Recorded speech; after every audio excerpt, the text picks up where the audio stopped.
We're gonna press play and the robot will do as it's told. Went to home, moved down on the z-axis, grabbed them both, waited, now went up 10 centimeters, rotating, goes down 10, releases it, waits, goes up 10 centimeters, now it goes to home, and then it goes to sleep. Success. And it's doing it with 2 blocks. Weighted, goes up,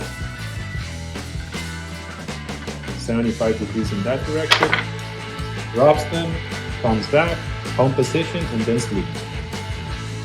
There you go.